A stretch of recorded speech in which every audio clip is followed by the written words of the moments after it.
de la conciencia, que si podía ser en simultaneidad con eso.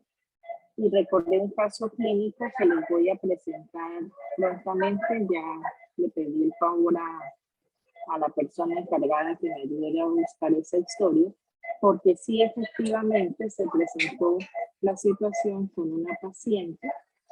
Fue en la época de COVID, era una paciente obesa, era una paciente que de hecho creo que era extranjera, que había venido a la ciudad a hacerse unos procedimientos de estética. Entonces una lipo, todas esas cosas. Y la señora tuvo que estar en cama pues bastante tiempo, por el tema del dolor, por varios factores. Y ella debutó fue con una pérdida, con una dificultad respiratoria súbita. Sin embargo, un familiar refería que unos minutos antes de eso había visto que la señora como que había perdido la mirada, había hecho versión de la mirada y como que transitoriamente había perdido el estado de conciencia. Ella se despierta y luego, unos minutos quizás más tarde, empezó con la dificultad respiratoria. Entonces es un caso interesante, sí me acordé de ella. Estoy buscando más que la historia, las tomografías para que hagamos esa revisión basados en la pregunta que hizo su compañero, que aunque no es muy usual, sí se presenta. Y eso es algo que también es importante tener en cuenta y sobre todo en esta materia. Y es que la medicina generalmente no se presenta tan florida como nosotros la vemos en los libros. Entonces puede ser una combinación de cosas y paradójicamente en un mismo paciente pueden llegar a concluir varias situaciones médicas, lo que puede ocasionar pues que uno digamos, se despiste un poco del caso inicial o del diagnóstico inicial, o se encuentre pues con varias cosas al mismo tiempo, ¿no? Es poco frecuente, pero sí pueden concluir varias situaciones clínicas. Entonces, por favor, continuemos con la exposición. Y el sábado, si Dios no dispone otra cosa, entonces continuaremos con el caso clínico. Espero yo tener pues ya más datos de este caso para comentarles y con eso pues finalizaríamos esa parte. No sé si tengan alguna duda, alguna pregunta. Anoche hicimos la revisión del quiz con los compañeros que estuvieron presentes.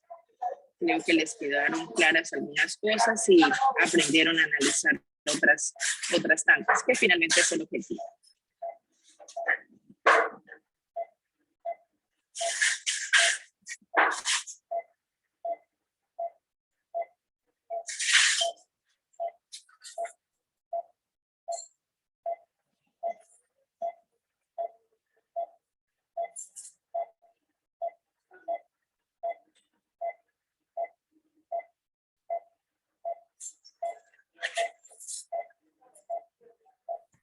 Bueno, chicos, buenos días. Bueno, si no tienen entonces preguntas, entonces le doy paso a nuestra expositora de hoy.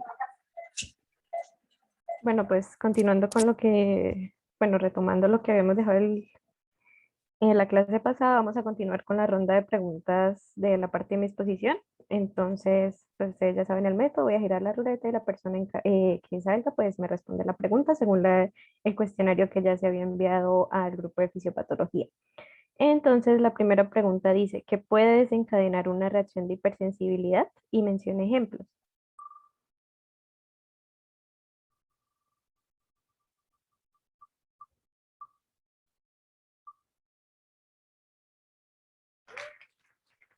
La compañera Maciel.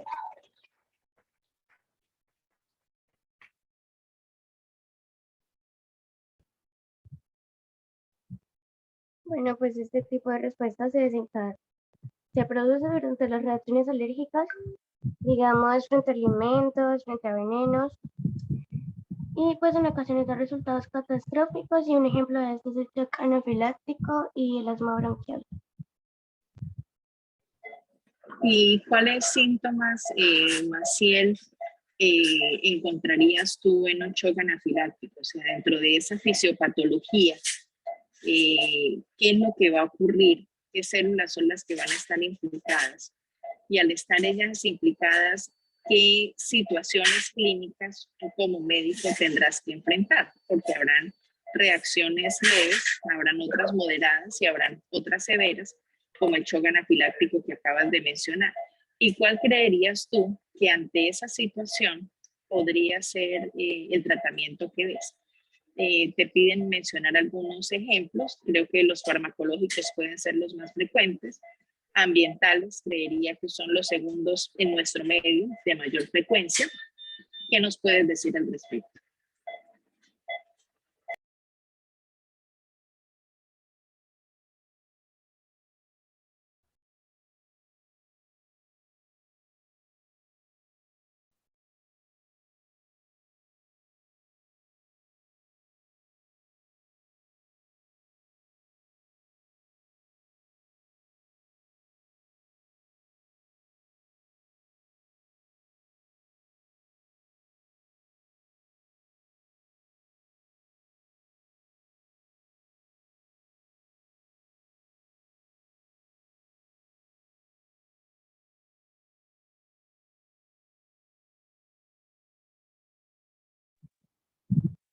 O sea, profe, como los síntomas.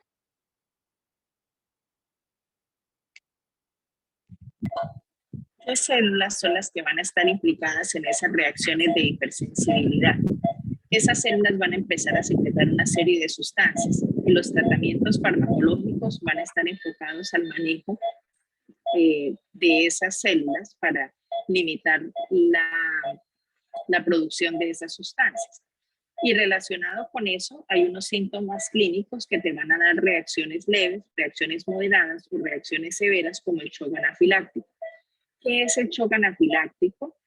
¿Qué fármacos son los que con mayor frecuencia lo pueden presentar? Y a nivel ambiental, ¿qué crees tú que puede ocasionar un shock anafiláctico? O sea, relacionado con frutas, con alguna comida, con algún insecto.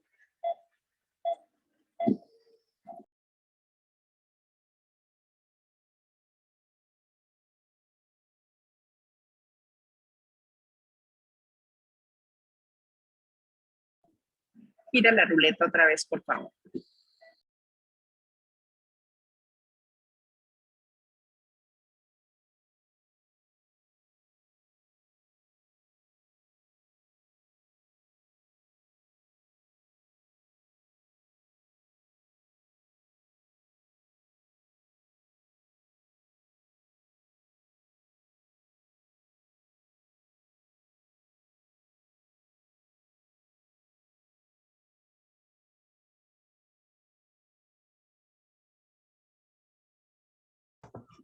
¿Contesto a la pregunta 2?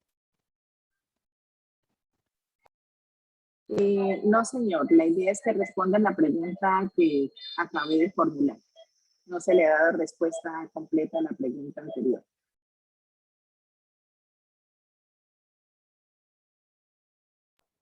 Ah, ok, profe, pues sinceramente en en las células que van a encontrarse afectadas, no lo sé por el momento, pero sí sé las reacciones que va a generar eso, el cuales son reacciones cutáneas como hinchazón, urticaria, picazón, palidez.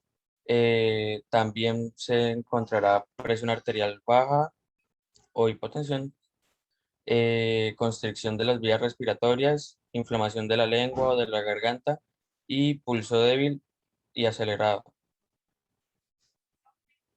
Eso está correcto, eso está muy bien. Pero quiero que me cuentes cómo es que se da esa activación de este sistema al ponerse en contacto con qué sustancia para que se generen esas reacciones de hipersensibilidad. Tu compañera definió lo que es una reacción de hipersensibilidad, pero ¿qué es lo que ocasiona que se genere esa reacción de hipersensibilidad? Porque claramente eso quiere decir de que hay unas personas que son más susceptibles a otras. Hiper, muy alta la sensibilidad. Todos podemos estar expuestos a los mismos factores, pero en unas personas sí los desencadena y en otros quizás no de esa severidad.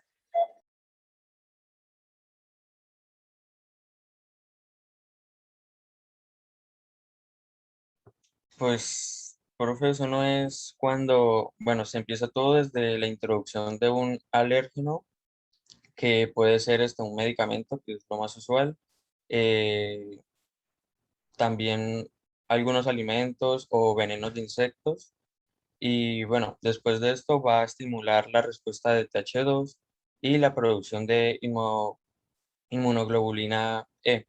En los sujetos de predisposición genética, la inmunoglobulina E se va a unir a los receptores para el FcRI situados en los mastocitos, y la posterior exposición del alérgeno activa los mastocitos, que van a secretar los mediadores responsables de las manifestaciones patológicas de la hipersensibilidad. ¿Y cuáles son? Los que pues ahorita había dicho, tipo hinchazón, No, la picazón. sustancia que va a empezar a secretar los mastocitos. mm, Que hay muchos medicamentos que se utilizan y tienen ese nombre. sí, ¿La histamina te suena familiar? sí, sí. Correcto, Brigitte Tatiana Rodríguez. Histamina. Entonces han escuchado un grupo de medicamentos que se llaman antihistamínicos, ¿cierto? Que son los medicamentos como la cetiricina, la loratadina, y ustedes los van a formular, ¿cierto? Entonces los van a formular precisamente para inhibir esa respuesta que tú acabas de mencionar. Porque el paciente ha estado expuesto a sustancias como por ejemplo algunos fármacos, y de esos fármacos, ¿cuál has escuchado que el paciente sea alérgico? Ah, yo soy alérgico a tal cosa. Y uno le pregunta al paciente, ¿y qué le da? No, doctora, después de que me tomé esa pastilla se me hincharon los ojos, no podía ver, tenía dolor de garganta, sentía que me iba a ahogar, empecé a hincharme todo, o empezaron a salirme ronchas en todo el cuerpo y eso me picaba muchísimo. ¿Se han escuchado esas historias? ¿Qué fármacos y qué sustancias de venenos, como estabas contando ahorita? ¿Qué insectos o qué animales?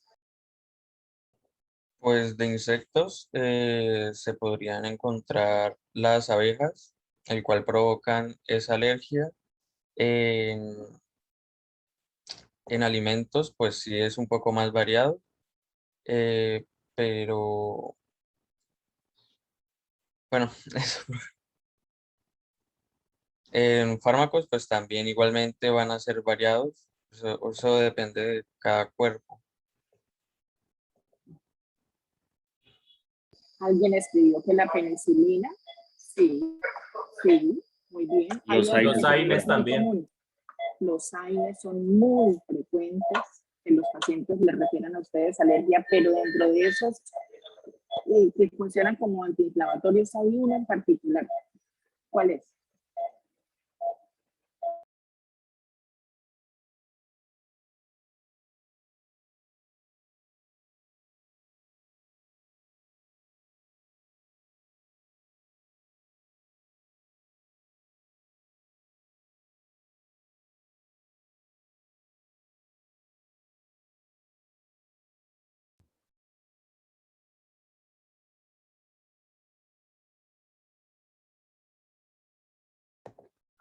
¿No es el ibuprofeno, profe? La aspirina, profe. Aspirina. Sí, señor. La aspirina es de los más frecuentes, sobre todo porque ustedes saben que la aspirina se utiliza en promoción, en prevención primaria para enfermedad coronaria. Entonces hay pacientes que dicen, ay no, que para que no me dé un infarto y empiezan a tomar aspirina y nunca la terminaron haciendo hasta un poco anafilaxis. Y ahora la pregunta es, listo, Andrés, muy bien, respondiste muy bien. Demos otra vez la ruleta para otra pregunta relacionada con esto.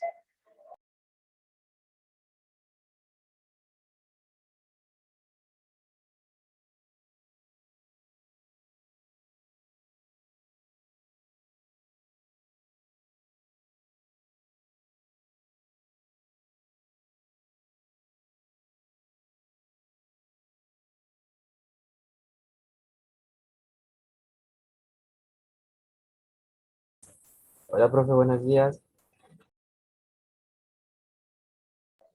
Hola, Daniel. Entonces, Bueno, para todos, continuemos. buenos días también, qué pena. Bueno, Bueno, Daniel, entonces, profe, ¿la va a formular usted o sigo con el sí, sí, sí, sí, no, sí. Entonces, tu compañero nos habló de los farmacológicos y nos habló de algunos insectos, ¿cierto? ¿Qué pasa, por ejemplo, con la picadura de las abejas o de las avispas? O los alacranes. ¿Qué es lo que pasa con esas sustancias? Puedes revisar en Google. ¿Qué es lo que pasa con esas sustancias cuando son inyectadas al organismo? Esto es cotidianidad, o sea, esto que ustedes están viendo en los libros y que es fabuloso, tenemos que llevarlo a un escenario clínico para que ustedes sepan qué es lo que van a hacer. Para que sepan, fíjense que se les había olvidado a todos, porque nadie lo había contestado, la histamina, eso ya lo vimos, y eso lo saben ustedes, o no tienen alergia y van a la farmacia y piden una loratadina, ¿ven? Pero entonces es el hecho de hacer las cosas mecánicamente, sin ponerle la lógica a lo que hemos aprendido en estos 4 semestres de medicina, ustedes como estudiantes, y relacionarlo con lo que pasa en la cotidianidad. Y ese va a ser su escenario. Entonces, Daniel, 3 minutos para que busques lo que hace el veneno de las avispas o de las abejas y, por ejemplo, los alacranes. ¿Que hay alguna sustancia en particular, algo para que reaccione con estas células y termine generando esa hipersecreción y esos estados de hipersensibilidad?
Bueno, Daniel, ¿qué encontraste?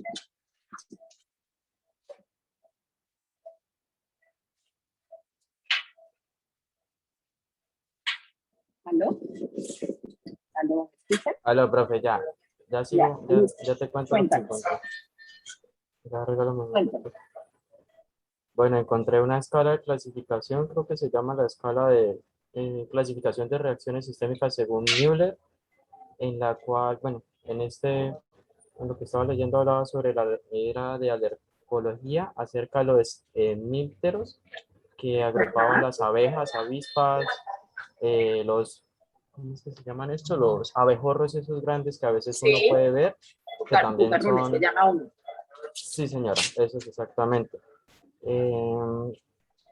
Bueno, hablaba de que en el caso del himenóptero, qué pena, que podría generar dos reacciones, una reacción de tipo tóxico y una reacción de tipo alérgica.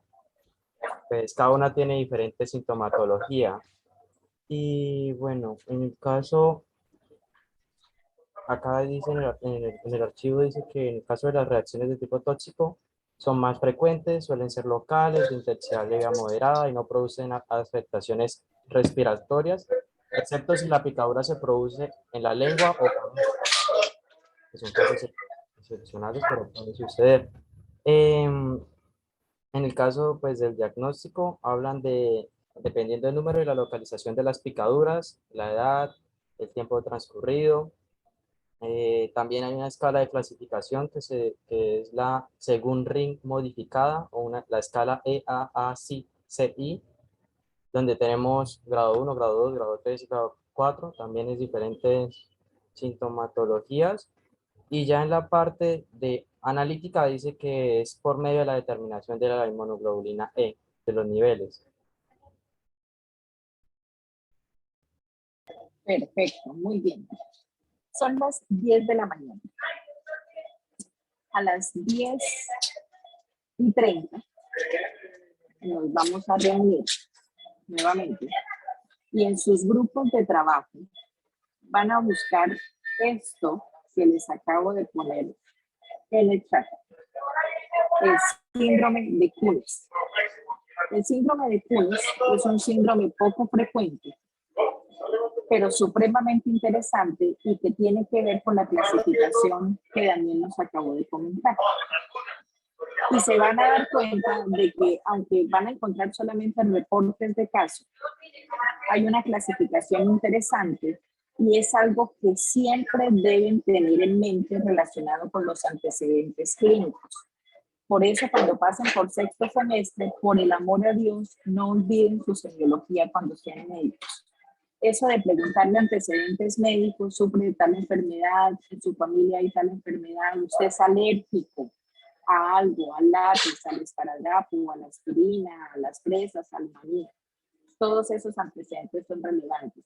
Así como cuando les llegue a ustedes el paciente a urgencias y les digan, mire, es que el paciente estaba tratando de quemar un panal de abejas que tenía en su casa y se le cayó el panal de abejas y le picaron 200 abejas. Y después de eso pasó lo que ustedes van a ver en el síndrome de Kuhn. Entonces, en una hojita, por grupo de exposición, lo hacen en Word, tratan de no copiar y pegar. Los artículos que hay de esto son de 2 hojas, no hay más. Por eso en media hora es más que suficiente. Ustedes lo van a leer y van a encontrar esa clasificación y casi todos los reportes de caso van a tener la misma característica. Pero a ese reporte de caso le van a meter esta fisiopatología, lo que el compañero, no sé si fue Daniel, el compañero anterior, nos mencionó hasta que finalmente llegamos a los mastocitos, las células que están implicadas. Y créanme que les va a quedar una enseñanza muy importante sobre eso. Vamos a hacer una cosa. Los grupos pares van a ser síndrome de Kuhn. Los grupos impares van a ser shock anafiláctico, porque el shock anafiláctico está relacionado con esto. Y de pronto van a evidenciar más el shock anafiláctico que, por ejemplo, un síndrome de Kuhn. Pero lo que quiero es que lo tengan en mente, porque todos los médicos debemos tener en mente la posibilidad de ese síndrome cuando llega un paciente en un shock anafiláctico o con picaduras múltiples de avispa o de abeja al servicio de urgencia. Y si eso se pasa por alto, el paciente puede morir. Ese síndrome. ¿Listo? Entonces, los pares, síndrome de Kunis, los grupos impares, o sea, el 1, el 3, el 5, el 7, shock anafiláctico. En una sola hoja van a encontrar lo que van a poner lo que encuentren en la literatura, pero me van a poner la fisiopatología, porque lo que necesito reportar es eso, la fisiopatología, qué pasa con la toxina, quién es la célula presentadora, cómo llega hasta el mastocito, cómo se libera la histamina, qué otras sustancias, prednisoninas, etcétera, etcétera. Y qué tratamiento le van a dar. ¿Por qué le van a poner adrenalina al paciente? Si el paciente está en un shock anafiláctico, ¿por qué le van a poner adrenalina? ¿Sabían que lo van a manejar con la adrenalina? Le van a poner corticoides. ¿Por qué le van a poner corticoides? Al síndrome de Kunis, ¿qué van a hacer con ese paciente? ¿Sí? Que pase por allá en Lourdes, están a 4 horas de Cúcuta. Lo van a esperar hasta que llegue el MEUS. De pronto los médicos del MEUS tampoco se van a acordar de ese síndrome, ¿vale? Entonces, a las 10:30 nos conectamos nuevamente por eso. ¿Listo? Y a través de la ruleta llamaremos entonces al representante del grupo que nos va a hablar de cada uno de los síntomas. ¿Les parece? ¿Están de acuerdo? Listo, profe. Listo, profe. Vale, Listo. profe. Es 10:30 por grupos. Ya nos vemos. Son aquellos que con una historia previa o antecedentes de asma o enfermedades cardiovasculares.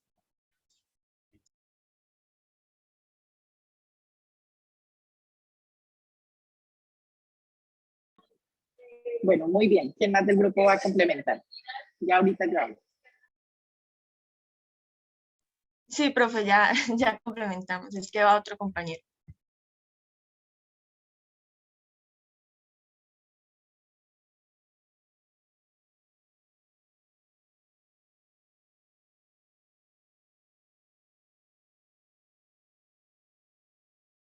Tú dijiste aspectos muy importantes. ¿Cómo podemos definir entonces solo la anafilaxia?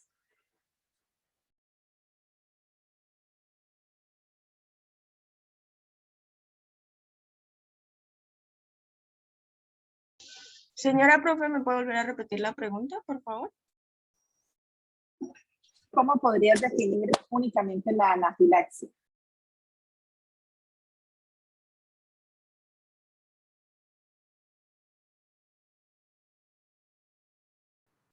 Pues, profe, yo creo que como acaba de decir pues mi compañera Verónica, es por lo que es una alergia sistémica, porque pues normalmente los otros tipos de enfermedades alérgicas solamente van a actuar sobre un órgano, pues por ejemplo como lo que es la rinitis, que solamente va a afectar la nariz. En cambio, pues la anafilaxia va a afectar lo que es ya varios sistemas. Bien, ¿alguien más quiere complementar esa respuesta? Y luego, entonces, complementan lo que es el shock anafiláctico.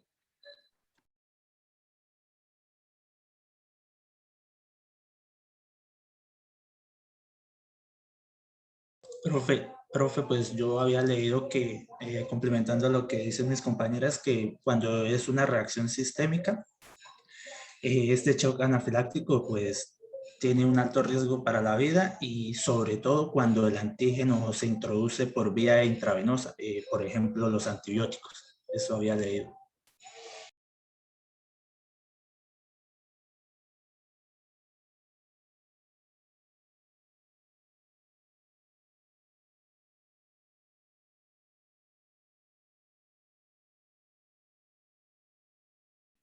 Sí, muy bien. Bueno, entonces siga el grupo y ya les unifico.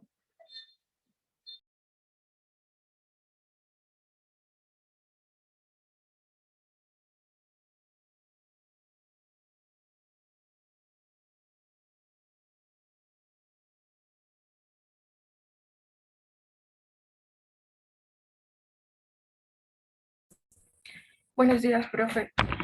Bueno, yo diría que la anafilaxia la podría definir como una reacción sistémica de tipo generalizado, es decir, que vamos a encontrar una amplia variedad de signos y síntomas que nos pueden afectar ya lo que es la piel, los tractos gastrointestinales, el sistema respiratorio y también el sistema cardiovascular. Entonces, en cuanto a las manifestaciones clínicas más comunes, entonces vamos a encontrar pues lo que son los síntomas cutáneos, que van a incluir lo que es la urticaria, el rubor, el eritema y prurito. Y pues los pacientes también pueden describir como esa sensación de muerte inminente. Y este choque anafiláctico pues puede llevar o conducir a la muerte, pues como resultado ya de una obstrucción respiratoria o lo que es un colapso cardiovascular.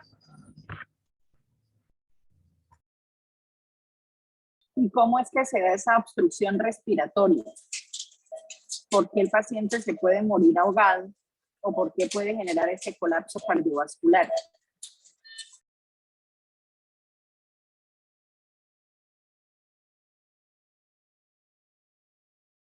Profe, ¿solo los del grupo? O los que le correspondió ese tema. Ah, pues, profe, podría explicarlo desde, o sea, bueno, una de las razones de del broncoespasmo, que normalmente es tratado con adrenalina, pues es a causa de esa contracción del músculo generalizada.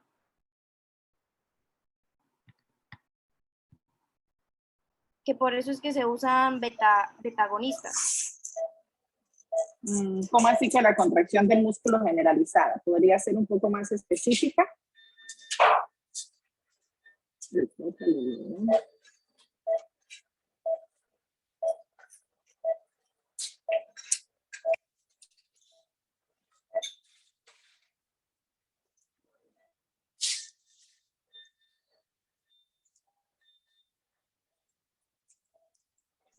Profe, por ejemplo, el receptor H1 es un broncoconstrictor, es decir, que la histamina a nivel pulmonar genera broncoconstricción y cierre pues, de la vía aérea. Muy bien, sí, señor. Y además, ¿en dónde más puede generarse constricción? De examentación a ver.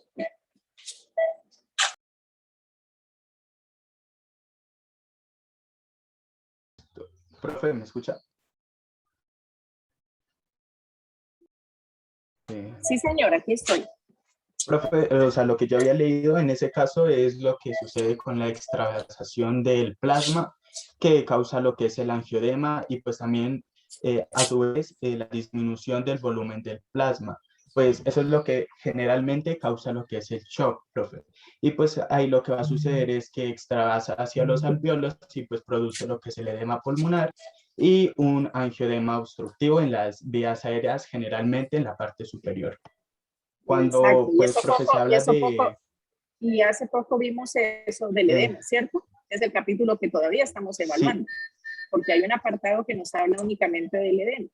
Y que, por ejemplo, los pacientes que cursan con síndromes nefríticos terminan haciendo edema palpebral, porque es un tejido conectivo laxo y ese tejido conectivo se infiltra y se le hinchan los párpados. El mismo edema, o sea, de las mismas características, la misma situación fisiopatológica en la que se presenta en el shock anafiláctico. Y por eso el paciente empieza a hincharse y hay un edema a nivel de las vías aéreas, la vía respiratoria. Por eso es que el paciente va a sentir que se está ahogando, porque va a existir un cierre o una obstrucción específicamente a qué nivel, no solamente lo que estás diciendo pulmonar, que es cierto, pero hay otra cosa que es un poco más grave que eso.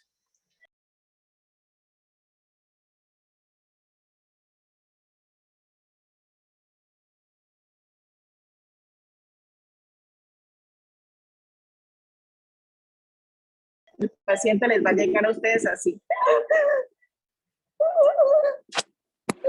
No puedo respirar.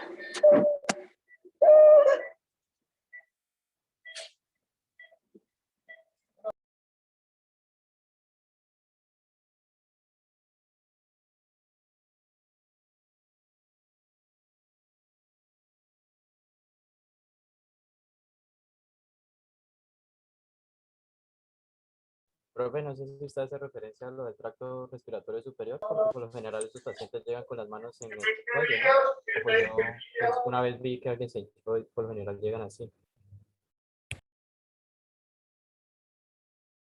¿Y qué estructura particularmente?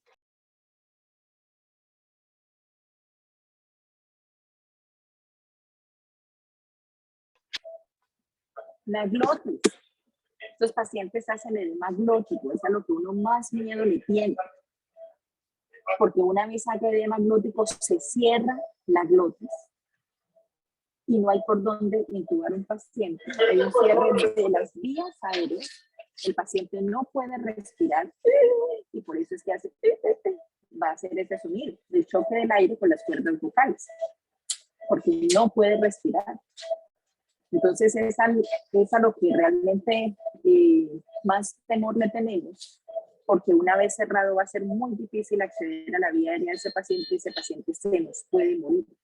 Por eso es que el tratamiento cuando estamos ante la presencia de un paciente con anafilaxia es tratar de evitar que llegue a un shock anafiláctico, que es lo sistémico. Porque en ese momento, a pesar de que actuemos rápidamente, los medicamentos tienen un tiempo de latencia. Y en ese tiempo de latencia y sin saber con exactitud desde cuándo el paciente está presentando esto, porque estaba en la vereda tal y allá le picaron las avispas y lo que sea, y mientras llegó al pueblo tal y mientras lo uno y lo otro pasaron, no sé, minutos o quizás horas. Y nuestra intervención tiene que ser efectiva y eficaz para tratar de salvarle la vida a ese paciente. Obviamente este es un escenario muy complicado, ruego porque sea supremamente infrecuente, pero es un escenario que debemos conocer y debemos tener en mente porque es que si vamos a estar solos en un municipio, nosotros tenemos que estar preparados para enfrentar esas situaciones y debemos conocerlas.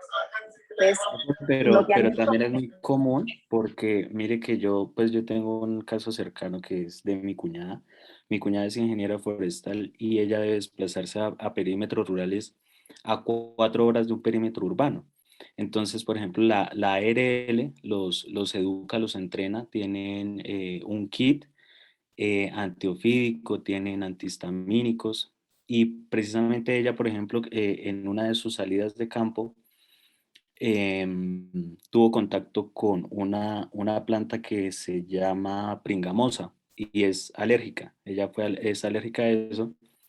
Se le cayó la planta y perdió el conocimiento. Entonces no se alcanzó a tomar el antihistamínico, estaba sola y casi hace un shock anafiláctico. O sea, llegó una moto, pues por fortuna alguien la encontró como a los 15 minutos porque no respondía al radio y la pudieron trasladar hasta el hospital, pero sí el cuadro siempre fue bastante delicado, entonces sí es muy común eso, y las ARL, por ejemplo, optan por enseñarles ese tipo de cosas. Muy valiosa tu información, no sabía lo de las ARL, me parece que es fantástico, gracias por compartir la experiencia. Y eso pues va reforzando parte de la actividad que estamos haciendo en este momento, la importancia de conocerlo. Bueno, y entonces nos volvemos a trasladar a nuestro escenario hospitalario y el paciente le llega a ustedes en anafilaxia o en shock, porque pues, vamos a decir que está por ahora en anafilaxia, todavía no tiene ese descenso de la presión arterial, de pronto no hay cambios en la frecuencia cardíaca, el paciente está consciente. ¿Qué es lo que van a hacer ustedes con ese paciente? ¿Qué le van a preguntar a ese paciente? ¿Qué le van a indicar a su enfermero, el grupo?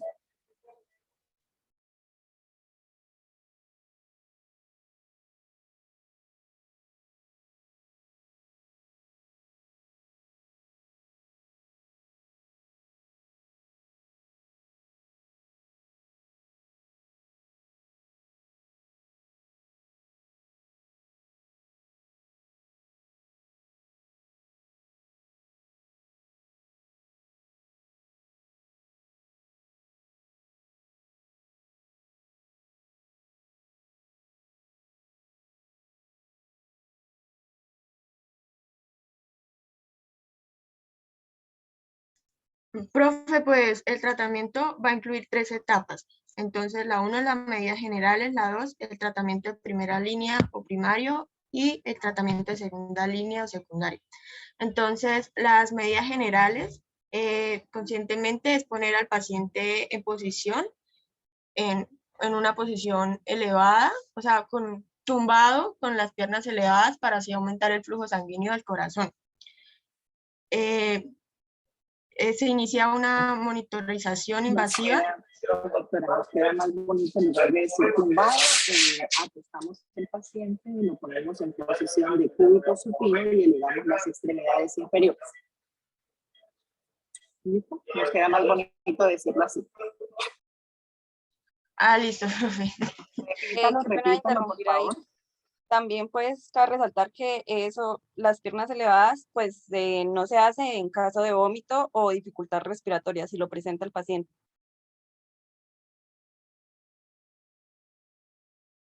Buena apreciación, gracias. Vuelva a hablar, por favor, la compañera expositora y repite la manera como está el paciente, por favor.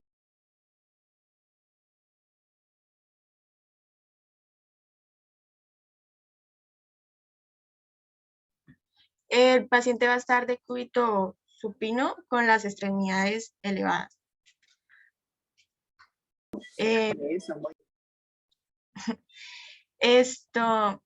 Bueno, se inicia pues una monitorización invasiva con intensidad de cuadro clínico, administración de oxígeno al 100%, discontinuación de drogas y agentes posiblemente incriminados y pedir ayuda. Entonces, el tratamiento primario que se va a dar es pues la adrenalina en dosis proporcionales a las manifestaciones clínicas.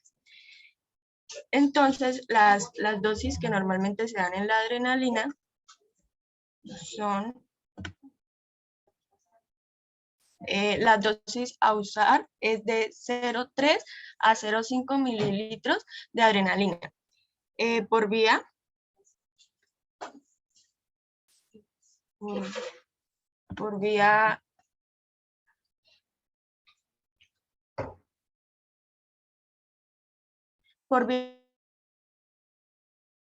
subcúbito y de 0,01 en el niño. Entonces, esta dosis se puede repetir cada 15 o 20 minutos. Pregunta. ¿De cuánto viene la adrenalina? ¿Cuál es la presentación de la adrenalina? ¿Cuál es la presentación de la adrenalina? ¿Cómo viene la adrenalina?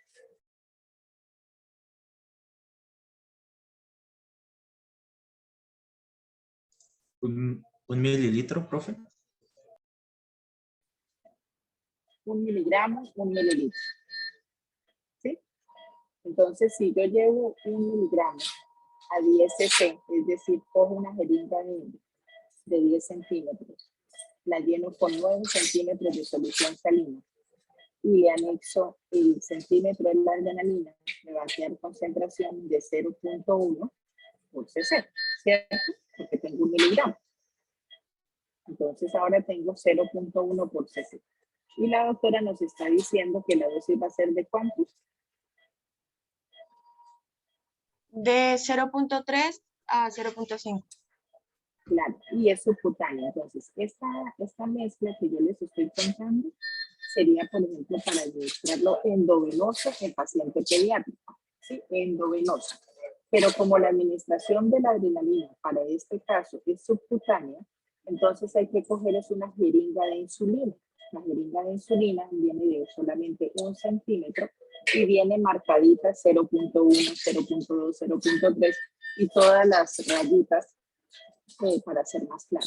Entonces, del centímetro de adrenalina, solamente voy a sacar el 0,3, o sea, viene la jeringa hasta el 0,3 y se la voy a aplicar subcutánea, debajo de la piel, del brazo, del tórax o del abdomen al paciente. ¿Listo? Muy bien, sigamos. ¿Y cómo va a actuar esa adrenalina en ese paciente? O sea, ¿qué es lo que voy a lograr revertir con eso? Profe, entonces al administrarse la adrenalina en forma precoz es capaz de prevenir o revertir el broncoespasmo y el colapso cardiovascular y también mejorar la supervivencia. Esto se debe a que esta adrenalina tiene propiedades tanto alfa como beta agonistas. Entonces, digamos, las propiedades de alfa o la estimulación de los receptores alfa 1 adrenérgicos van a producir una vasoconstricción de los vasos sanguíneos y esto va a provocar pues resistencia, revirtiendo tanto la vasodilatación como el edema provocado por la anafilaxia. Mientras que los receptores beta 1 adrenérgicos van a aumentar la contractilidad miocárdica y el débito cardíaco. Y la estimulación de los receptores beta 2 adrenérgicos van a producir una broncodilatación, también van a disminuir la resistencia venosa hepática y esto como consecuencia pues va a aumentar el retorno venoso.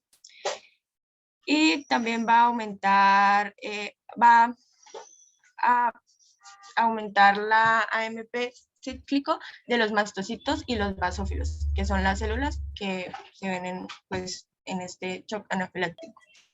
Deteniendo la... Repite esa última parte. La de las células. ¿Los mastocitos y los basófilos? Sí, sí, o sea, estabas diciendo todos los efectos que tiene a nivel de los receptores alfa y beta, y luego empezaste a hablar de la acción de la adrenalina sobre las células. Pues en estas células va a detener la liberación y la neoformación de mediadores inflamatorios en estas células. O sea, va a aumentar el AMP cíclico en los mastocitos y en los basófilos. Entonces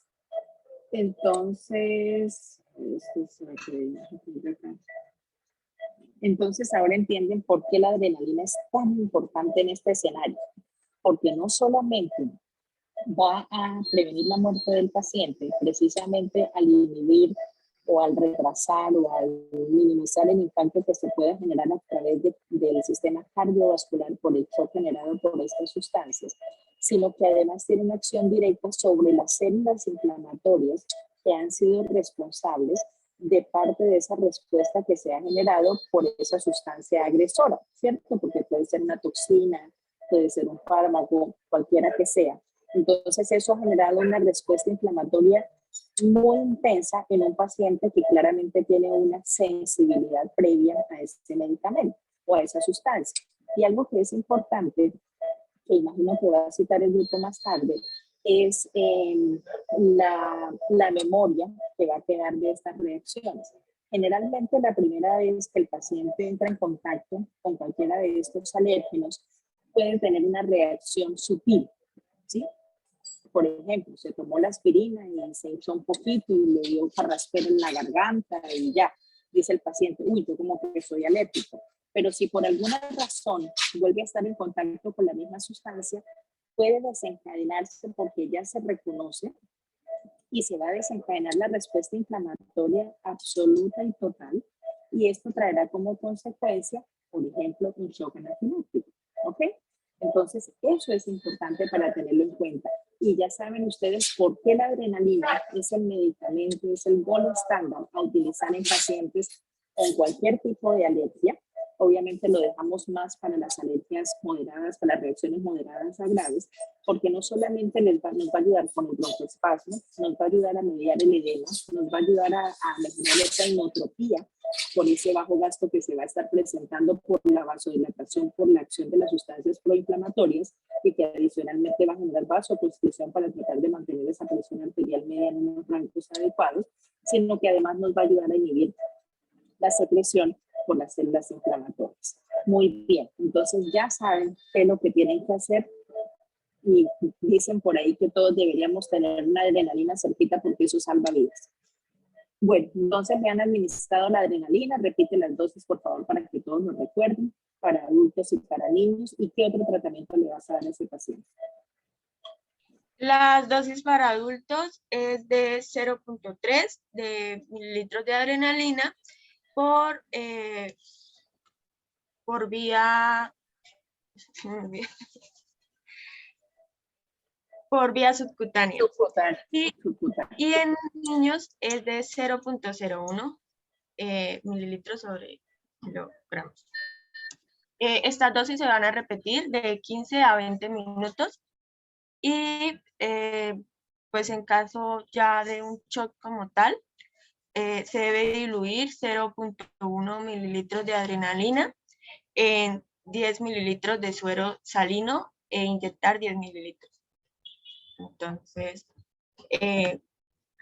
eso, repito,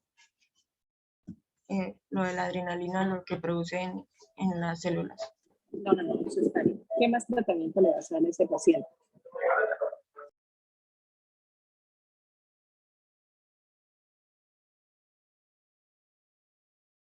A este paciente pues también se le pueden dar antihistamínicos y corticoides. Entonces, estos corticoides pueden disminuir la probabilidad de una reaparición de los síntomas al cabo de unas horas.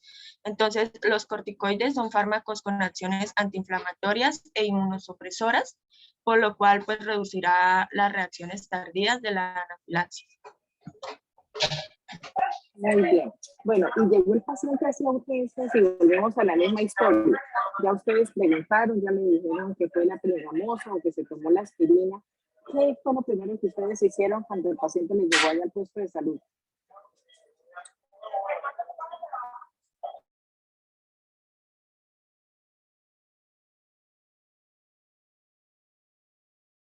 Acostaste al paciente en decúbito supino, le levantaste las piernas. ¿Qué más hiciste? ¿O qué más le dijeron ustedes a las enfermeras que hicieron? ¿Adrenalina y ya? ¿O qué pasó? Billy dice oxígeno, sí señor, hay que ponerle una suplencia de oxígeno alta. Ah, por cierto, tenemos que hablar de los Venturi, ¿no? Ya me acordé.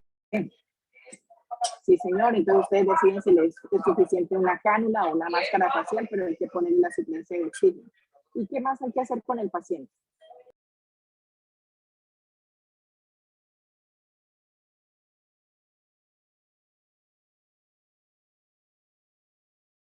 ¿Cómo van a saber cómo tiene la frecuencia cardíaca y cómo van a saber cómo tiene la tensión arterial?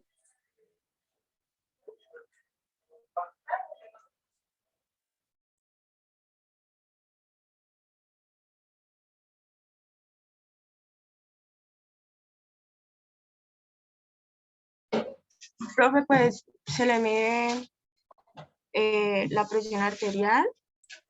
Hay que monitorizar el paciente. Desde el paciente llega, inmediatamente va llegando, ustedes le van poniendo los cables para electrocardiografía, le van poniendo el manguito para la toma de la tensión arterial, le van poniendo la pieza para la oximetría, ya le han dicho a la enfermera póngale oxígeno a tantos litros por minuto y la otra enfermera ya les está canalizando el paciente. Recuerden que siempre debemos tener un acceso vascular.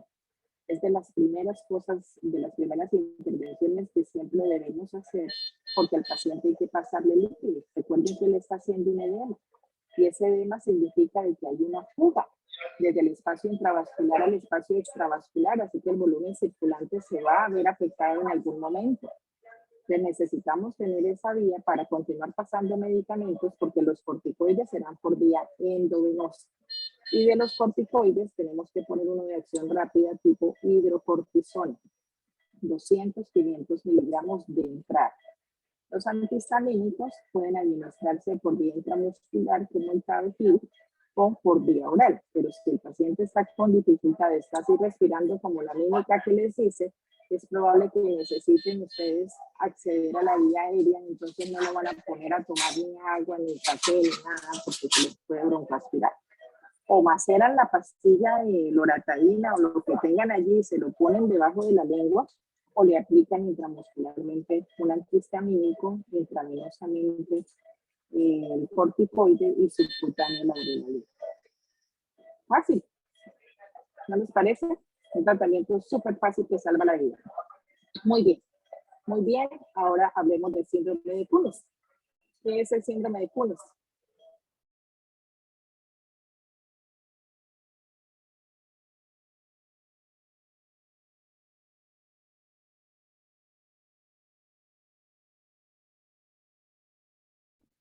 Bueno, profe, el síndrome de Cunis es un síndrome coronario agudo. Incluye angina inestable, infarto agudo de miocardio y también puede aparecer trombosis de Sten. Y esto se da en un contexto de hipersensibilidad. Entonces, su causa es la liberación de mediadores inflamatorios ya que como se activan los mastocitos, estos se van a degranular, liberando sustancias en las cuales se destacan la histamina, triptasa, productos del ácido araquidónico, factor activador de plaquetas y una variedad de citoquinas y quimosinas que se libera, como mencionaba. Esto puede ser desencadenado por un medicamento o por una reacción alérgica. Las personas más propensas son aquellas que presentan reacciones alérgicas con una frecuencia anormalmente elevada. Entonces, dentro del compromiso cardiovascular se presenta síndrome coronario, arritmias, defectos de la conducción, anormalidades no específicas en el electrocardiograma. La incidencia de esta anafilaxia con síntomas cardiovasculares oscilan entre 8 por cada 100.000 habitantes en Estados Unidos y Europa. Y algo a destacar es que muchas veces no se diagnostica porque genera, pues, digamos, cierta confusión por la presentación clínica. Fue descubierta en los años 50 por Pfizer y en 1991 Kunis, quien, pues, por lo que ya está el nombre de esta enfermedad, Isabras, describieron como un síndrome de angina alérgica que podía llegar a producir infarto agudo miocardio secundario a una reacción alérgica en pacientes a quienes se administraba penicilina. En 1998, Braunwald demostró que la histamina y los leucotrienos pueden inducir una angina vasoespástica, y se conoce además que este tipo de síndrome puede afectar a cualquier grupo etario, porque en el 2009 Whittaker publicó los primeros casos de infarto agudo miocardio por causas alérgicas en niños. No sé si alguien quiere explicar la fisiopatología. Empecemos. ¿Qué fue lo que le pasó al paciente para que hiciera el síndrome de Kunis? Empecemos por ahí.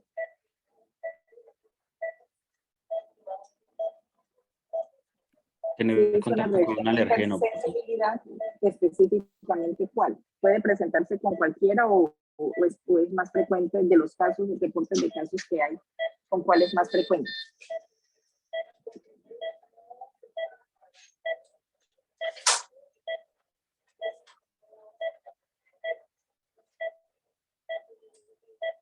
Los himenoleptis, picaduras de abejas, picaduras de avispas. Sí, eso ya me había comentado un compañero. Entonces es el paciente que estaba ya en su casa, que tuvo el panal de abejas, el panal de las avispas, y fue víctima de múltiples picaduras de esto. Llega con la cara hinchada, con los párpados hinchados por las picaduras, y puede o no referir dolor precordial. Puede o no. Pero como ustedes son tan juiciosos y ya tienen monitorizado su paciente, porque fue lo primero que hicieron, les llama la atención que pueden empezar a hacer cambios a nivel del electrocardiograma. Cambios relacionados con infarto, con lesión o con isquemia. Y pueden cursar clínicamente con la presencia de la angina o el dolor torácico. ¿Listo? Bueno, ahora entonces vámonos con la fisiopatología. ¿Qué tan frecuente encontraron que era este síndrome de Kunis?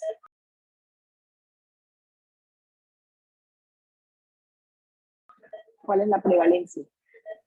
Profe, pues aquí yo encontré que no se diagnosticaba mucho, pero más o menos la incidencia en Estados Unidos y Europa era 8 por cada 100.000 habitantes, pero que estaba subdiagnosticado. ¿Y por qué se subdiagnostica? Porque se Porque aborda no se conoce. el infarto agudo miocardio, se diagnostica por ese lado o como un shock anafiláctico. O como un shock anafiláctico, o que no se conoce el síndrome de Kunis como tal.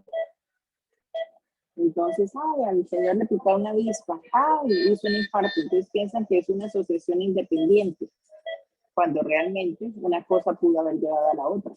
Entonces, la reacción alérgica, la anafilaxia, llevó al paciente, y generalmente de los 3 tipos de la clasificación de Kunis, ¿cuál encontraron que es más frecuente?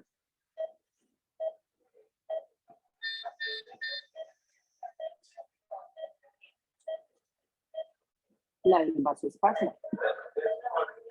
Entonces se produce un vasoespasmo de las coronarias y eso puede dar lugar al síndrome coronario agudo. Y esa clasificación también va a estar sujeta hacia el paciente, porque estos pacientes generalmente pueden terminar en coronariografía. Y esta clasificación también va a estar sujeta a que si el paciente tenía previamente una enfermedad coronaria, dado por la presencia de placas arteriotrombóticas. Entonces son varios factores los que dependen para clasificarlo como un tipo 1, tipo 2 y si mal no recuerdo hay un tipo 3. ¿Listo? Bueno, hablemos entonces de la fisiopatología.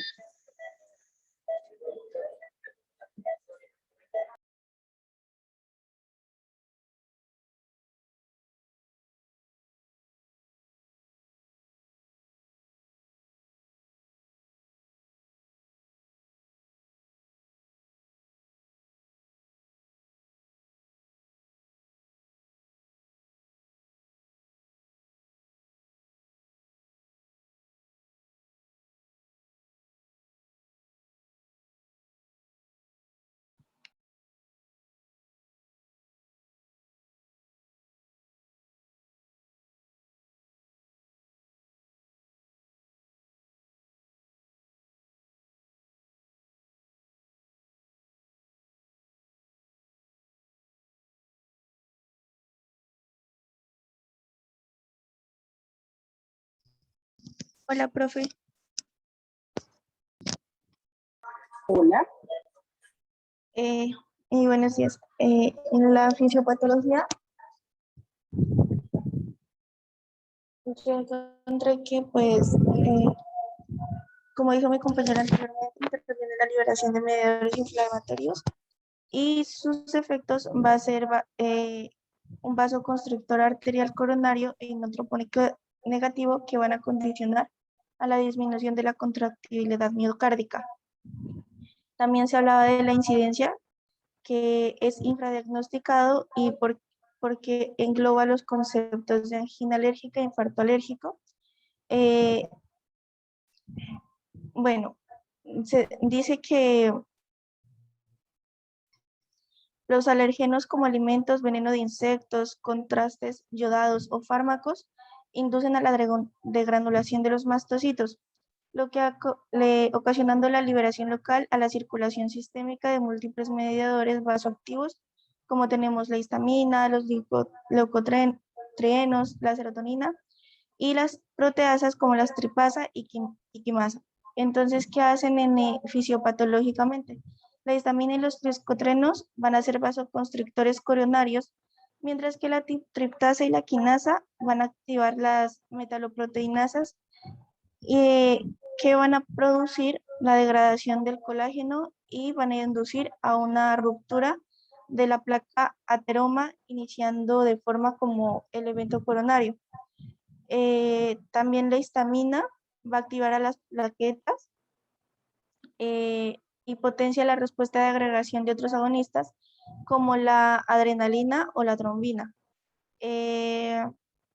También dice que se puede inducir a la expresión y la actividad del factor tisular, que va a ayudar, que favorece la cascada de coagulación y favoreciendo a la formación de trombina. También en la quimasa dice que convierte la angiotensina 1 en 2 y va a actuar que actúa por medio de los receptores de las células en las arterias coronarias de forma sinérgica con la histamina para agravar el espasmo coronario. Entonces aquí nos hablan de unos receptores que donde la histamina cardíaca actúa. Entonces, y cada uno de estos puede contribuir a la severidad del daño miocárdico alérgico. Entonces nos dice que el receptor 1 medía la vasoconstricción coronaria, mientras que el H2 medía el menor grado de la relajación coronaria. Y la interacción entre estos dos causa el descenso de la tensión arterial diastólica y el aumento de la presión del pulso. Entonces, aquí van a venir otros receptores, que va a ser el H3, que inhibe la liberación de la noradrenalina, y el H4, que va a regular la quimiotaxis de los mastocitos, eosinófilos, linfocitos, y va a causar va a causar un cambio en la forma de los eosinófilos y ahí favorece la adhesión de las moléculas, profe. Es lo que encontré. Muy bien, muy clara esa explicación. Bueno, y entonces ese paciente, ¿en qué escenario creen ustedes que debe ser manejado? ¿Y cuál sería el tratamiento indicado para él?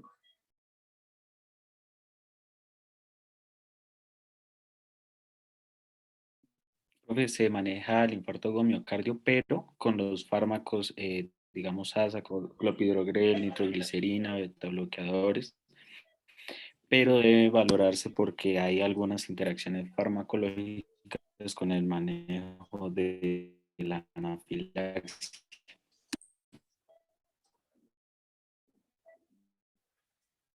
¿Como cuáles?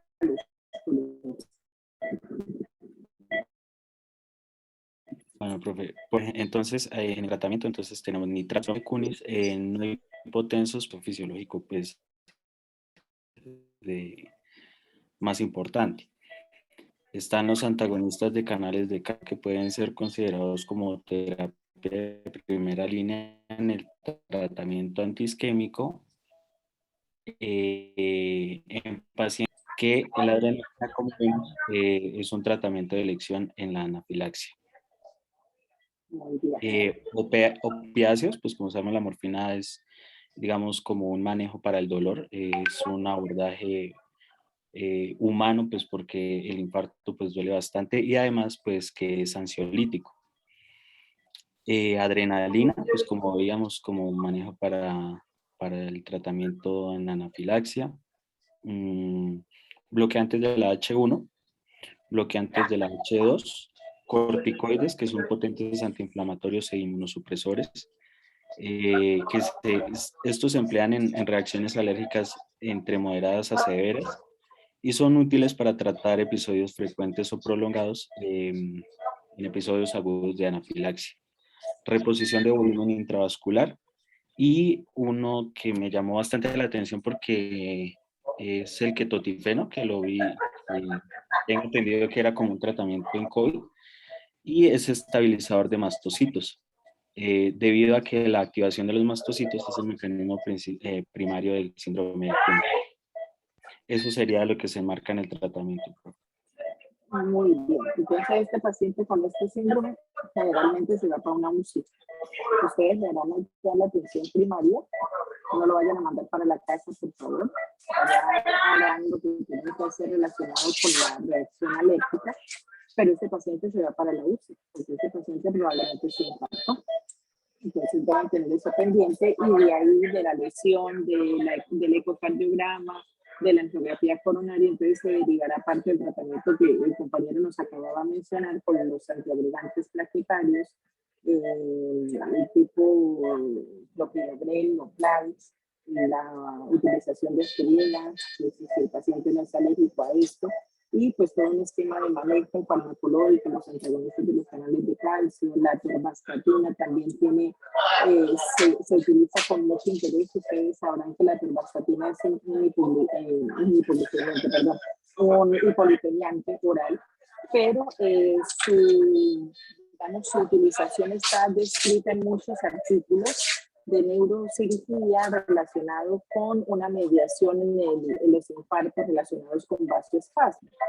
Algunos artículos que yo he leído pues no son concluyentes, bajo un mecanismo no muy claro, pero nosotros continuamos poniendo la atorvastatina, entonces el paciente también se puede beneficiar de este efecto dada su condición clínica. Bueno, entonces espero que el ejercicio les haya sido de utilidad para poder afianzar un poco y no simplemente seguir ahí leyendo, sino que ya tienen un referente clínico respecto a lo que son las reacciones alérgicas, lo que serán las leves, las moderadas, las severas, que veíamos el shock anafiláctico, y dentro de ese contexto de shock anafiláctico, situaciones interesantes, poco frecuentes o poco diagnosticadas, según lo que veíamos, como el síndrome de Cushing, para que lo tengan ahí pendiente. Entonces, continuemos por favor con el grupo expositor, en el punto en el cual habíamos quedado. Pueden continuar con la ruleta o continuar exponiendo como gusto.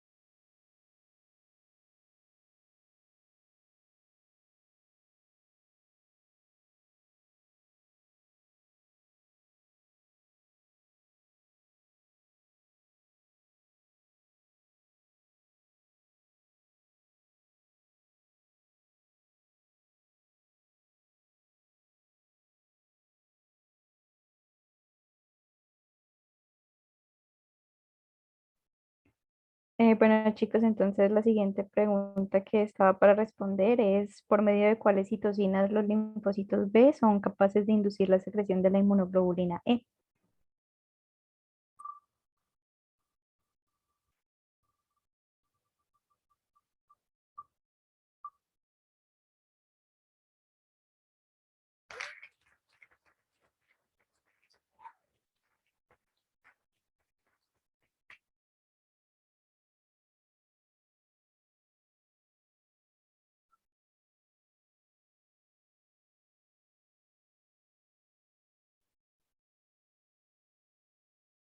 La compañera Daniela Villacorte.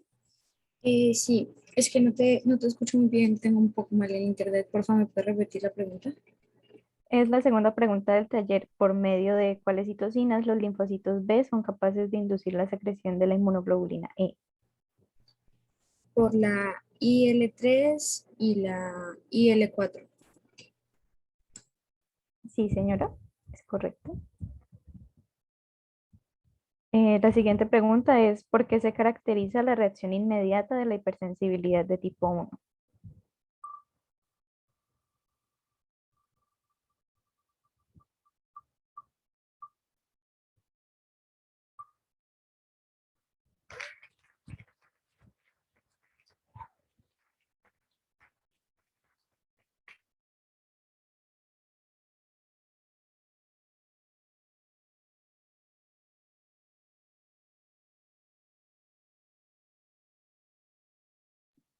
Hola.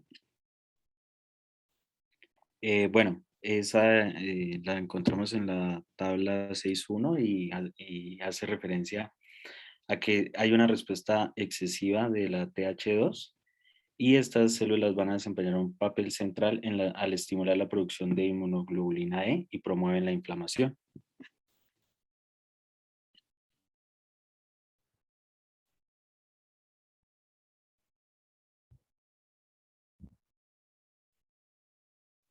Sí, señor, es correcto. La siguiente pregunta es, mencione las secuencias de acontecimiento de la hipersensibilidad de tipo 1.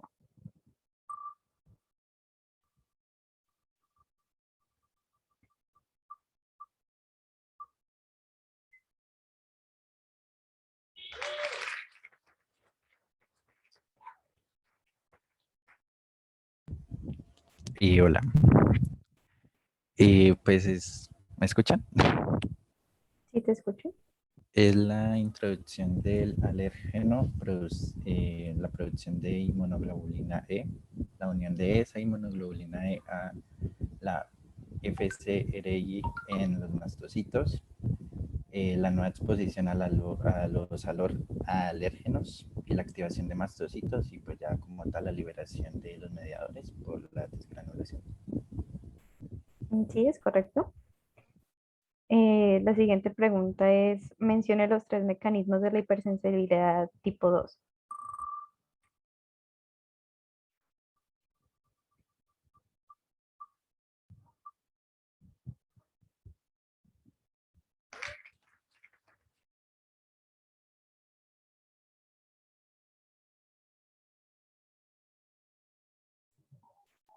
Hola. Bueno, como primero tenemos la opsonización de las células por anticuerpos y componentes de complemento e ingestión por los fagocitos. Como segundo tenemos la inflamación, que es inducida por la unión del anticuerpo a los receptores para em, el, el hierro de los leucocitos y por los productos de extinción del complemento. Y como tercera tenemos que los anticuerpos van contra el receptor y alteran el funcionamiento normal de los receptores E.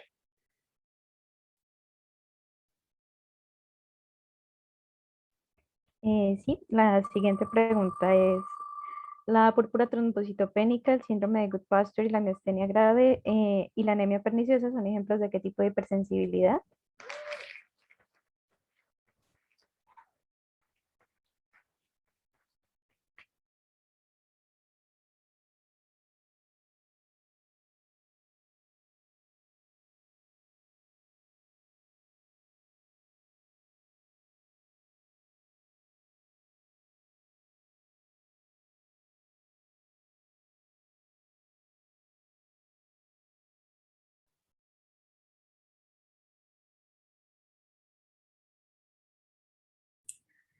Billy escribe por el chat que si son tan gentiles le repiten la pregunta. Sí, dice la púrpura trombocitopénica, el síndrome de Goodpasture, la miastenia grave y la anemia perniciosa son ejemplos de qué tipo de hipersensibilidad.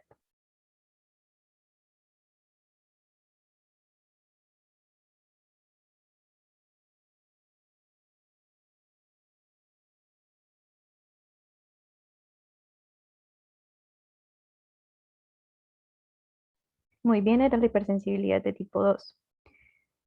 Ahora mencione las 3 fases de la patogenia de las enfermedades sistémicas mediada por inmunocomplejos.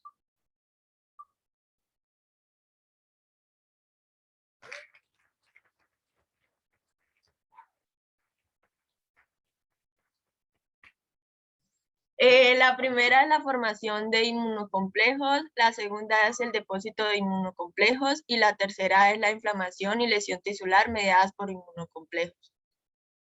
Muy bien. Ahora la número 9, ¿cuáles son las manifestaciones clínico-patológicas de la esclerosis múltiple?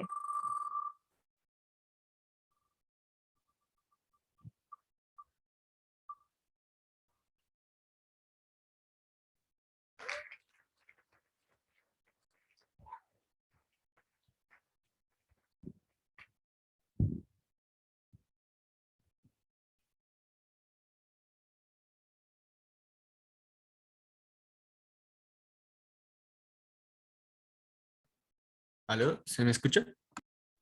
Sí, te escucho.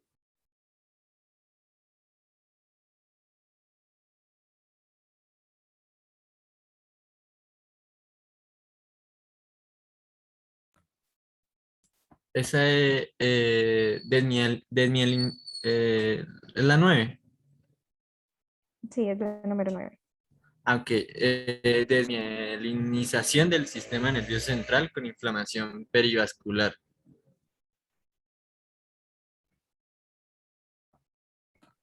Muy bien. Ahora la número 10, describa brevemente la tolerancia central y la tolerancia periférica.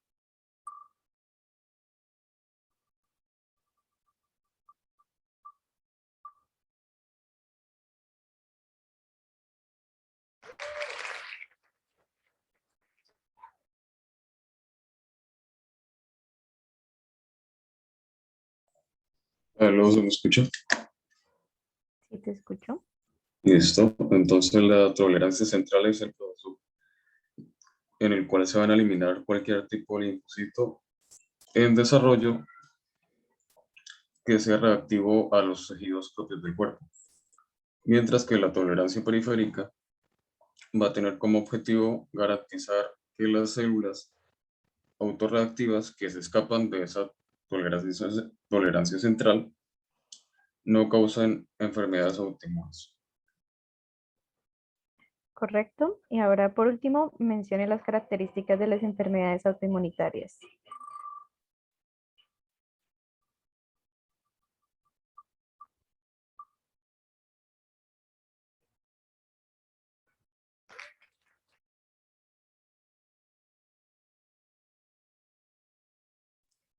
¿Sí me escuchan? Sí, sí te oigo. Bueno, entonces las enfermedades autoinmunitarias tienden a ser crónicas con recaídas y remisiones. El daño es progresivo, que esto puede ser consecuencia de que el sistema inmunitario tiene muchas tasas de amplificación intrínsecas que van a permitir que solo un pequeño número de linfocitos actúen erradicando infecciones complejas. Otra razón puede ser por el fenómeno de expansión del epítopo, donde la respuesta inmunitaria contra un antígeno propio va a causar daño tisular, liberando otros antígenos y activando los linfocitos.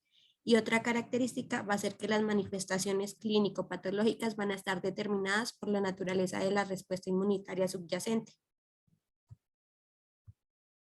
Muy bien, Juliana, muchas gracias. Entonces ya con esto damos por concluida la actividad y continuamos con la exposición.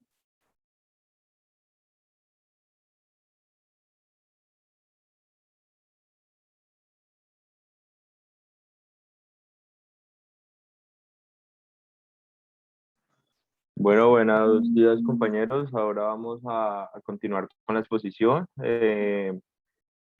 Vamos a hablar ahora del lupus eritematoso sistémico. Pues bueno, decimos que esto es una enfermedad autoinmunitaria y va a afectar diversos órganos.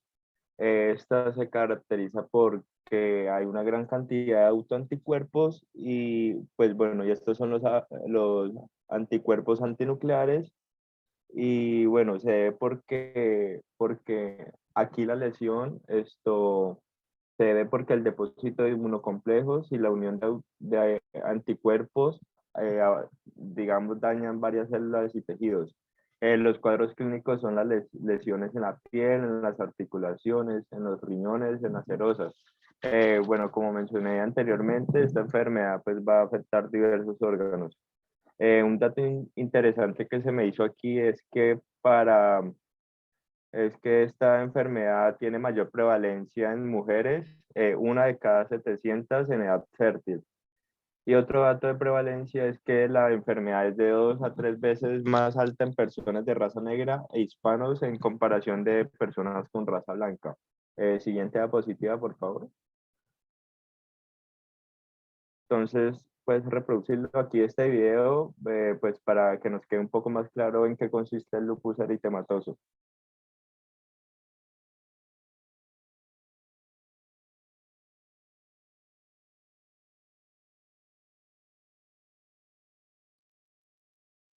Las enfermedades autoinmunes.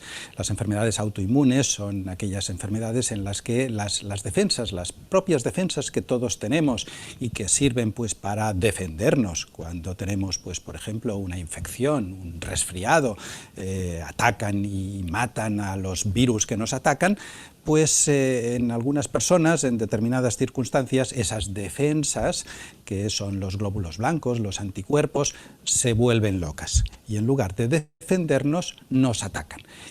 Lo que tiene de especial el lupus, lo que lo hace paradigmático, es que en el lupus las defensas pueden atacar a cualquier parte del organismo. La clave del lupus es conocer la enfermedad y sobre todo saber qué impacto puede tener en mi vida. Por eso es muy importante también reconocer los síntomas o las señales de alarma que nos pueden predecir que vamos a tener un brote, porque a la vez nos puede ayudar a disminuir estos síntomas o que realmente el brote no se produzca. Hay básicamente dos grandes grupos de lupus eritematoso, el denominado lupus eritematoso cutáneo y el lupus eritematoso sistémico.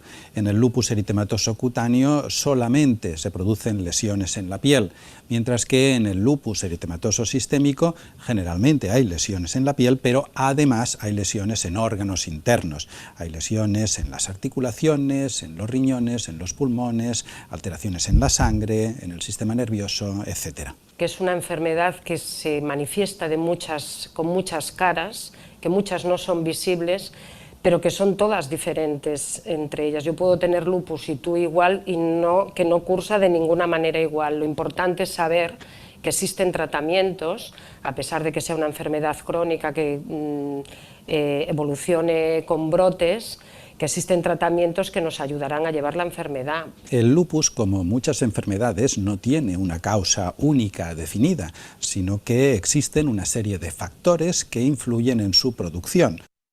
Entre estos factores, que son como piezas de un puzzle que cuando se juntan de una determinada forma desencadenan la enfermedad, hay factores internos, como los genes, factores genéticos, hay factores hormonales, como las hormonas sexuales femeninas, pero también hay factores exógenos, factores externos, como por ejemplo los rayos ultravioleta. El sol, que es el principal productor de rayos ultravioleta, es el enemigo número 1 de los pacientes con lupus, porque les puede desencadenar la enfermedad o brotes a lo largo de la evolución de la enfermedad. Es muy importante, primero, que te informes bien sobre tu enfermedad, sobre el lupus. Segundo, como es una enfermedad que cursa con mucha fatiga, con mucho dolor muscular, con mucho cansancio, tendrás que disminuir, sobre todo en la época de brotes, tu actividad diaria. Tercero, disminuir todo aquellos factores que sean estresantes para ti, porque además empeoran, quizás si tienes depresión, la ira, empeora el dolor, etc. También muy importante es que te protejas de la luz solar y de los fluorescentes, porque se ha visto que no se conoce la causa, pero en un porcentaje muy elevado pueden desencadenar brotes. El quinto consejo, y muy importante para mí, es que hagas partícipe de tu enfermedad tanto a amigos como a familiares para que te entiendan, porque el lupus es una enfermedad muy impredecible, que te entiendan que un día estás bien pero de repente otro día no puedes con tu alma y sepan por qué. Y lo último de todo, siempre que tengas dudas, te encuentres mal o necesites ayuda, pues pidas ayuda al personal sanitario igual que a familiares y amigos.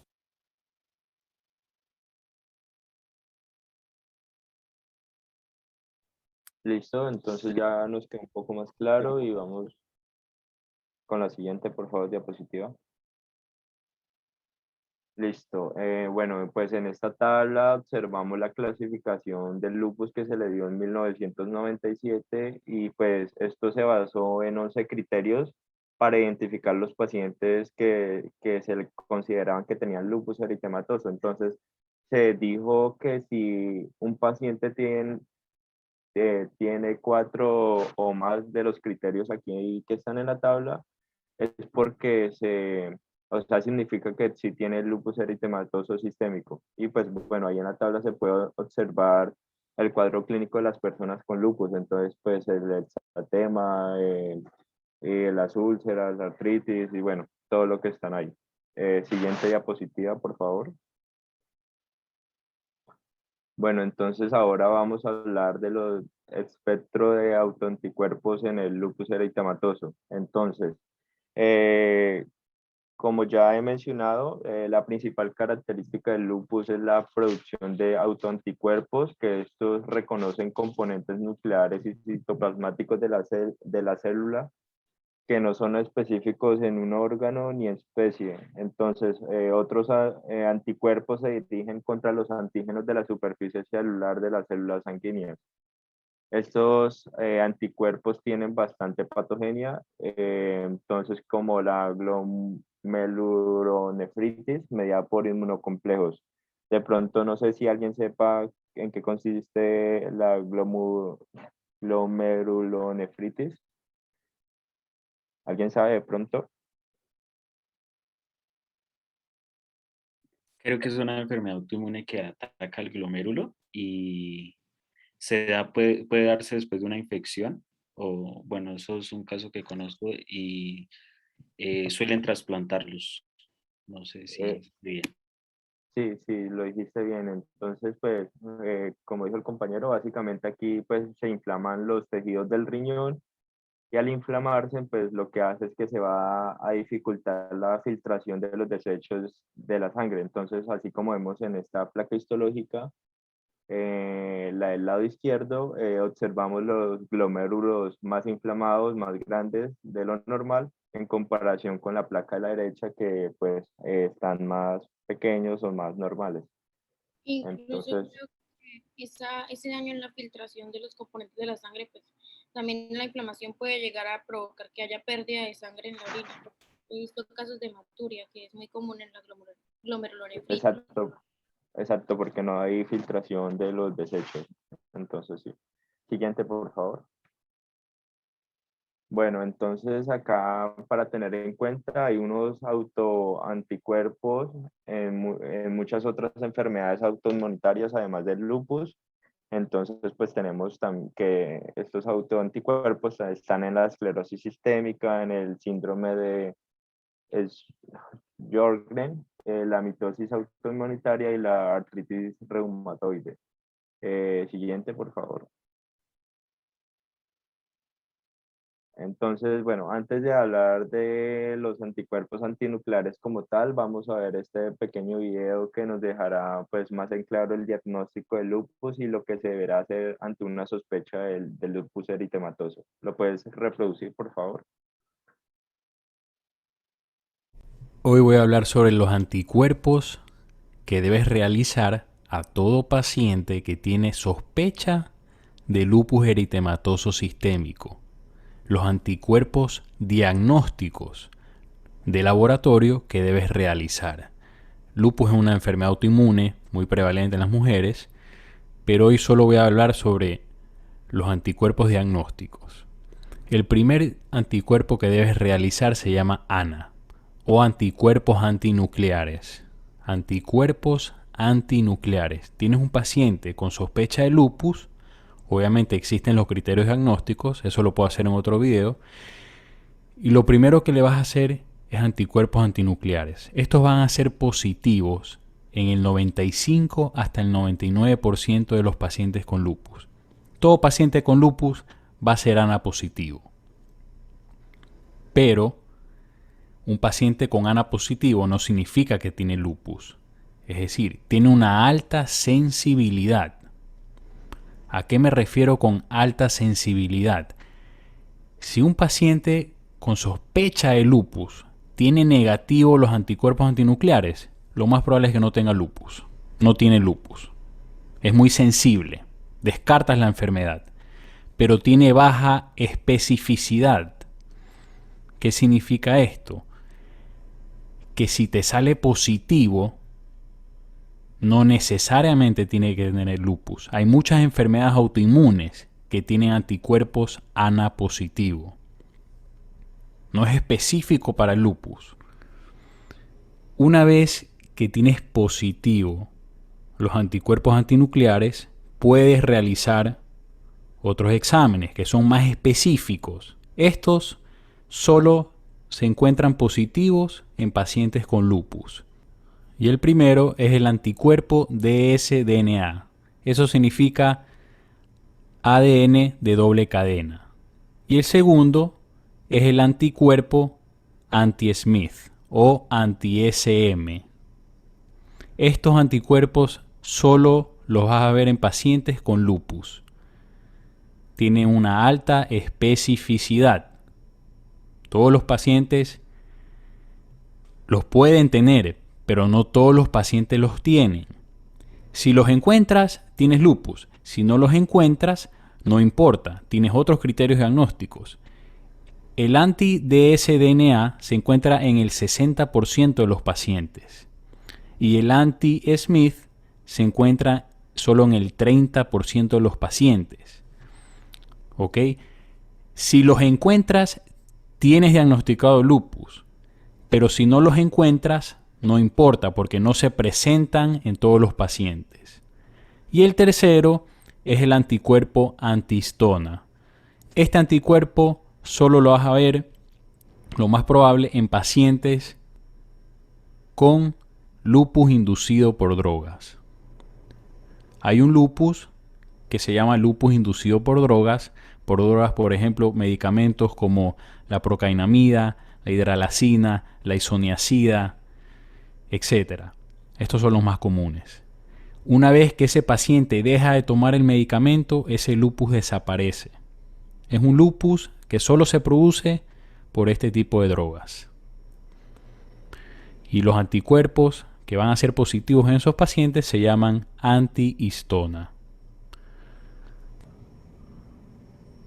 Otro dato es que los pacientes con lupus tienen los niveles del complemento disminuidos. Vas a encontrar C3 y C4 disminuidos.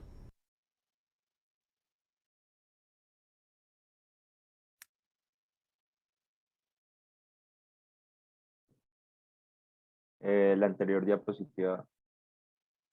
Ah, no, sigue, la siguiente. Bueno, pues ahora vamos a hablar, después de ver el video, pues acerca de los anticuerpos antinucleares, que en el video pues nos explica un poco sobre eso. Entonces, pues estos se van a clasificar en 4, que son los anticuerpos frente al ADN, anticuerpos frente a las histonas, anticuerpos frente a las proteínas diferentes a las histonas unidas al ARN, y los anticuerpos frente a antígenos nucleares. Entonces, un dato interesante es que el método para detectar los anticuerpos antinucleares es la inmunofluorescencia indirecta, y pues aquí se pueden identificar anticuerpos que se unen a antígenos nucleares. Entonces aquí la fluorescencia nuclear los va nos va a indicar el tipo de anticuerpos presentes en el suero del paciente, entonces como vemos ahí en la imagen. Entonces, siguiente por favor.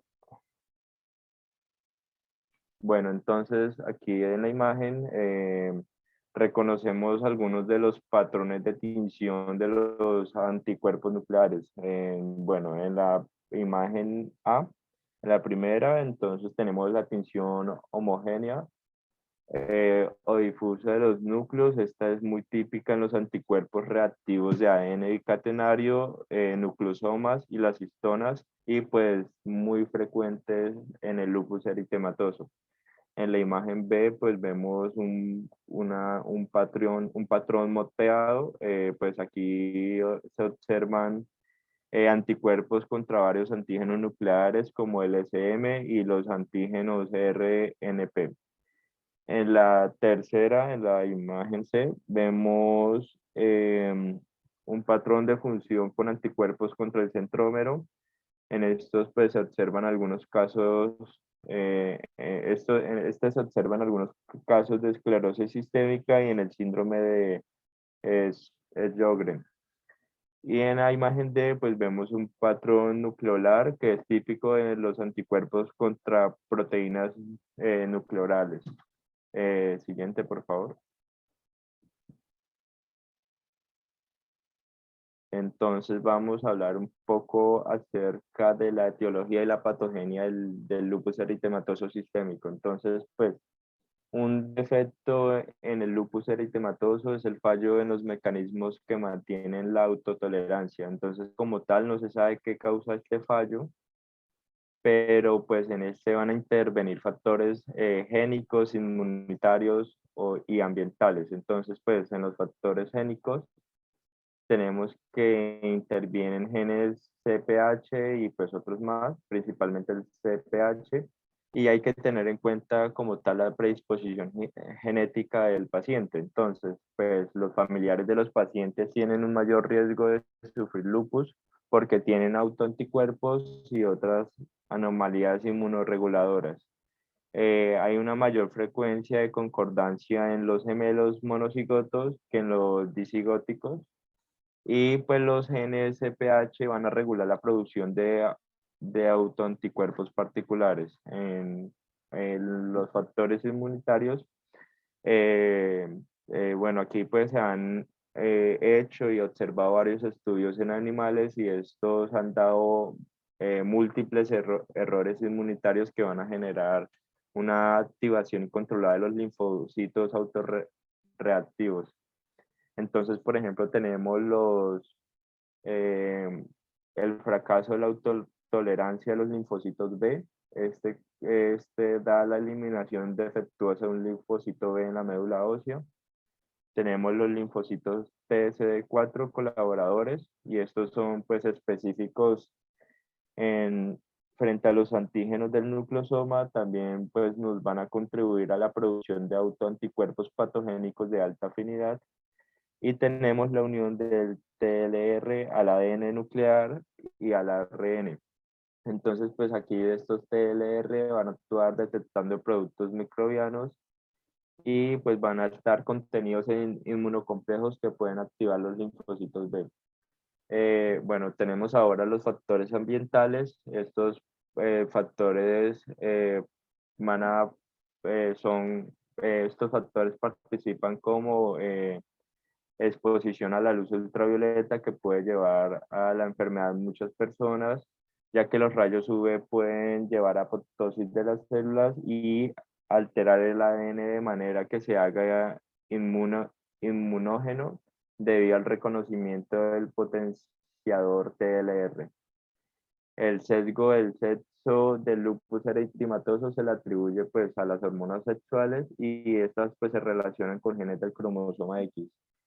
Aquí hay unos fármacos como la hidralazina, la procainamida y la depenicilamina, y estos pueden inducir a una respuesta del lupus en humanos.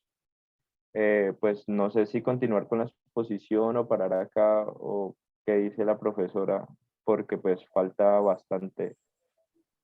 Bueno, entonces paremos aquí y el sábado entonces terminamos esta parte. Vale, profe. Pero tratemos del sábado terminar. Trataré de no intervenir mucho para que podamos terminar este capítulo. Sí, profe, porque más o menos vamos como en la mitad de la exposición. Entonces, Bueno, listo. Entonces bueno. vamos a tratar de ponernos al día el sábado entonces. Vale, Entonces profe. el quiz pues también nos toca darlo para el sábado. El otro quiz. Bueno, Listo, profe. bueno, muchas gracias por el tiempo. Que estén muy bien. Profe, una Gracias, pregunta, profe. el quiz del Gracias, sábado, profe, por la clase. Hasta luego. profe, una pregunta, el quiz del sábado sería el capítulo 5 o el 4.